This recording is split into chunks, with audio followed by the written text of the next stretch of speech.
여러분 안녕하십니까? 누리필입니다.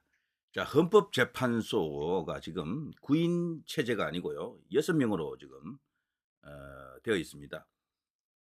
벌써 몇 달 전에 3명의 헌법재판관, 그중에 이제 소장까지 이제 포함되어 있는데요. 퇴임을 했거든요. 임기가 만료되면서. 근데 그 후에 즉각적으로 이걸 이렇게 후임을 국회에서 추천을 못 했습니다. 추천권이 이번에는 국회에 있어요. 3명 다. 그래서 여야 한 명씩, 그리고 합의해서 한 명 이렇게 해야 되는데, 뭐 말이 합의지 국민의힘 1, 민주당 2 이렇게 되는 거죠. 자, 그거를 만일에 이번에 정족수 속에 이제 집어넣게 되면은, 그 티어 속에 집어넣게 되면 9인 체제가 되거든요. 그런데 이번에 인제 민주당이 추천한 2명을 보게 되면은 완전히 좌빨입니다. 완전히 좌빨. 뭐 그건 제가 뭐 뭐 이 사람이 이렇다 저렇다 말할 필요가 없을 정도로 완전히 대놓고 그런 짓을 했다라고 하는 그런 이야기들이 뭐 완전 파다합니다. 그러니까 완벽하게 이거는 탄핵 인용할 수 있는 2명이 들어가는 거죠. 이거는 뭐 보나 마나입니다. 재판관들은 '정치에 휘둘리지 않을 것이다.' 혹은 '이념에 휘둘리지 않을 것이다.'라는 그런 어떤 소박한 주장을 하는 사람들은 많죠. 절대 아닙니다. 박근혜 대통령 보면 모릅니까? 그러니까 이 인제 큰 정치적 쟁점이 되는 사건일수록 더욱더 정치적으로 재판합니다. 여론이 움직여서 그래요.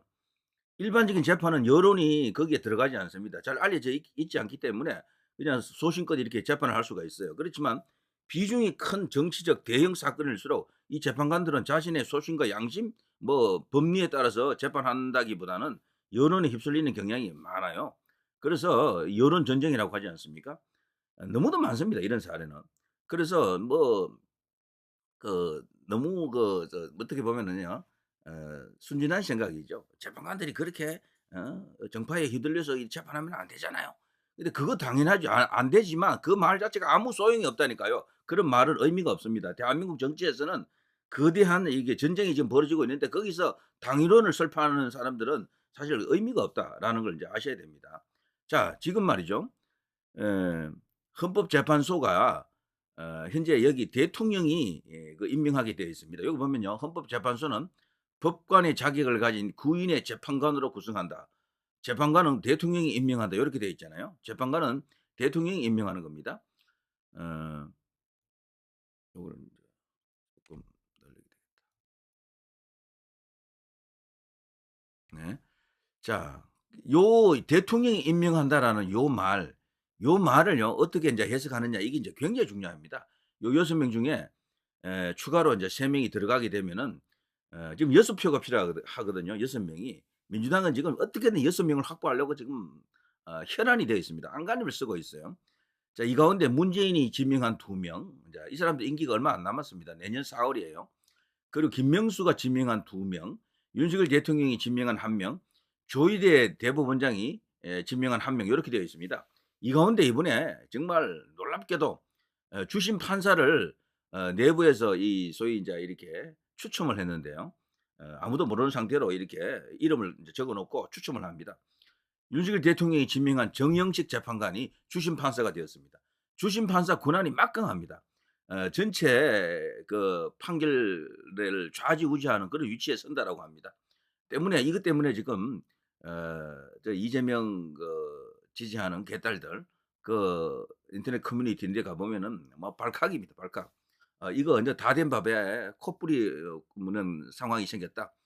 이겨 놓고 막판에 당할 수도 있다."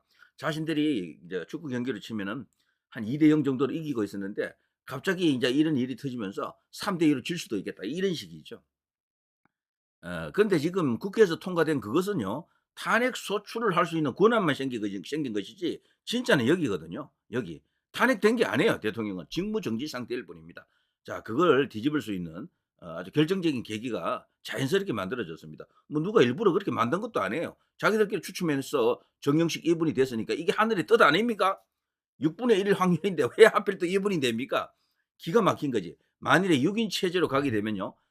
뭐 최악의 상황에서 정영식 이분만 그냥 그 탄핵 그걸 기각시켜도요. 대통령 바로 직무 복귀됩니다. 한 명만 해 줘도. 근데 9인 체제가 되면은 9인 체제가 되면 4 명, 5 명 요 숫자가 되겠죠. 5 명이 찬성하면은 인용하면은 실패. 저들의 이제 도발은 실패고요. 6명이 인용하면 이제 찬성되는 거거든요. 무조건 6명을 만들어야 돼요. 근데 여기 추가로 어쨌거나 국회에서 3명 올라가게 되면은 여기서 4명만 지금 뽑아내면 되니까 글쎄 하고 여러 가지 인제 손익 계산이 인제 들었습니다. 그래서 지금 민주당이 '아 이거 안 될 수도 있다.'라는 어떤 그런 판단이 들어갔던 거고요. 특히나 요 6명 체제에서는 불가능하다라고 지금 느끼는 겁니다. 때문에 지금 어떻게든 9명 체제를 만들려고 지금 모든 수단을 총동원 하는 것 같습니다. 그래서 지금 나와 있는 이야기 중에 한 개가 권성동 그 원내대표가 거기에 대해서 마치 동의하는 것처럼 그런 어떤 그 자신의 글을 하나 올린 게 있습니다, 페이스북에. 그 때문에 좀 난리가 났습니다, 발칵. "권성동 저거 완전 역적이다. 저 잘라라." 뭐 "권성동 내리고 또 다른 원내대표 뽑아라." 막 이런 목소리가 터질 정도죠. 저도 사실 그게 인제 직전에 우려가 됐고 해서 좀 알아봤는데 권성동 그 원내대표가 그걸 올린 건 맞아요. 그리고 그 후에 너무도 많은 비난과 비판이 쏟아지자 "핸드폰을 끊었다."라는 말도 있고요. 뭐 이 그럴 정도로 이게 심각하고 예민한 주제죠. 그런데 그 후에 권성동이 이제 이런 어떤 입장을 또 갖고 있습니다. 그래서요 선회한 것 같습니다. 이게 왜 그런가 하면은 그전에 추경호 원내대표 시절에 민주당의 대표하고 서로 인제 합의한 게 있습니다. 뭐 헌법재판관 이게 이제 공식인 상태로 가는 게 아무래도 뭐 국가기관을 정상화하는 그런 어떤 문제 때문에 합의를 해 줬다라는 겁니다. 그래서 빠른 시일 내에 국회에서 청문회를 하기로 다 이렇게 돼 있다라는 거죠. 그래서 이 권성동도 원래는 그 전임 원내대표의 결정을 존중하는 차원에서 그게 일종의 기속력이 있다라고 보고 그걸 따라가려고 했는데 그게 지금 상황이 그런 상황이 아니잖아요. 그때 당시에는 탄핵 이런 거하고는 관계가 없었을 때고 지금은 진짜 탄핵이라고 하는 진검승부 전쟁 상황이잖아요. '아차.' 싶은 거야. 그리고 권성동이 과거에 원내대표 한 번 할 때도 그때도 검수완박 때문에 좀 설익은 좀 섣부른 어떤 그런 그 합의를 해 줬다가 난리가 났잖아요. 그것 때문에 권성동의 정치 생명은 추락했다라고 했고 그리고 윤 대통령의 그 신뢰가 쪼끔 이렇게 그 떠났다. 뭐 원래 이거 아주 제1 의 미들맨이었는데 그 자리에서 쪼끔 이렇게 빠져나왔다. 뭐 이런 어떤 그런 이야기도 있을 정도로요. 권성동 정치 인생에 있어서 가장 치명적인 실수였다라고 하는 그런 주장이 많죠. 그 후에 권성동은 계속해서 내리막이 졌었습니다. 정치적으로 5선 의원임에도 불구하고 그 후에 뭐 제대로 된 에 친윤의 뭐 맏형 노릇을 못 했던 거죠. 자 그런데 이번에 또 그런 실수를 또 할 뻔했던 겁니다. 그런데 이제 돌아가는 상황을 보니까 이게 그게 아니야. 이게 보통 상황이 아니잖아요. 에 한동훈 권한대 아니 한덕수 권한대행 탄핵 결정 전까지 헌법재판관 임명을 못 한다. 딱 이런 식으로. 그러니까 이게 그때 당시에는 합의를 했다 하더라도 원내대표끼리 에 과거 전례가 있기 때문에 "절대 안 된다."라는 이야기를 하고 있는 겁니다. 여기 옛날 이야기를 하고 있어요. 그러면서 이 권성동도 말이죠. 이제는 그 입장을 바꾼 겁니다. 3 명의 추가적인 헌법재판관이 들어가는 것을 반대한다. 이쪽에 지금 들어서는 겁니다. 이게 맞는 게 저들이 과거에 이랬잖아요. "대통령 권한 대행은 헌법재판관을 임명할 수 없다."라고요. 저들이 옛날에 이야기했어요. 추미애, 박범계, 박주민 주미해 보십시오. 요 당시에 박근혜 대통령 때 황교안 대통령 권한 대행 시절이거든요. 여기 추미애가 그 당시 야당 대표 아닙니까? "권한 대행의 신임 헌법재판관 임명은 어불성설이다. 어불성설이다." 박범계 "권한 대행은 국가 원수의 지위에 있지 않다. 헌법재판관 임명 권한 없다." 뭐 이들이 빼박이죠. 이거야말로 그들의 주홍 글씨 아닙니까? 이보다 더 확실한 어떤 정표가 있겠습니까? 박주민 "권한 대행의 헌법재판관 임명권 행사는 민주주의 훼손이다." 그들이 정가의 보도처럼 휘두르고 있는 민주주의의 훼손이랍니다. 자, 이 대한민국 헌법 제 111조 한 번 더 읽어 드리고 끝내겠습니다. "대통령은 현재 직무 정지 상태일 뿐이지 여전히 대통령입니다. 대통령의 지위를 유지하고 있습니다." 그래서 경호원들이 철통 경호를 하고 있고 지금 검찰이 체포하려고 들어가도 체포 못 하는 겁니다. 그거 대통령이기 때문에 방어를 하는 거예요. 대통령을 체포하려 그러면요. 내란과 뭐 어쩌고 저쩌고 해 가지고 그게 판결이 나올 때까지는 무죄 추정이에요, 무죄 추정. 그것 때문에 조국이도 1 심, 2심 그래 징역 2년 그 선고됐는데도 불구하고 출마해가 뭐 국회의원 되지 않았습니까?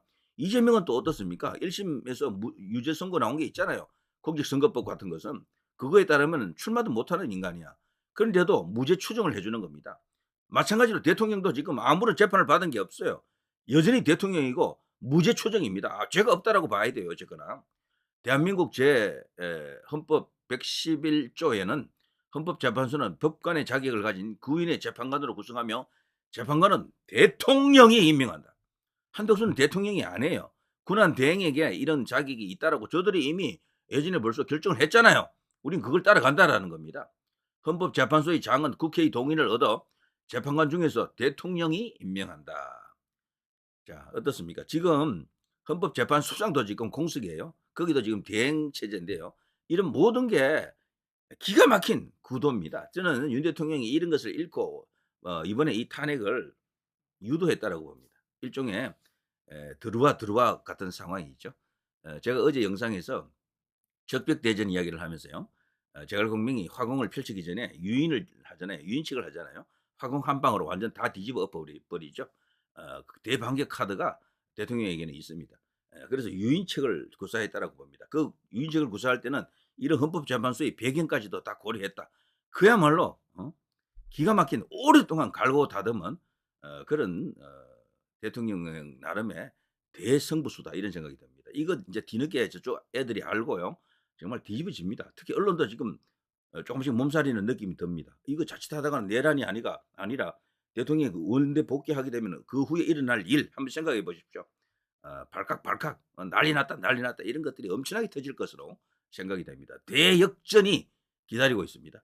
6인 체제로 갈 수밖에 없어요. 민주당이 온갖 땡깡을 부리면서까지 9명을 만들려고 하겠지만 권성동이 저런 식으로 하게 되면 불가능하고요. 한덕수도 지금 보니까 저들이 단독으로 올린 그 법안들 있잖아요. 특검법 이런 것들 전부 거부할 것 같습니다. 거부할 것으로 보입니다. 그런 식의 이제 뉴스가 나가고 있는데요.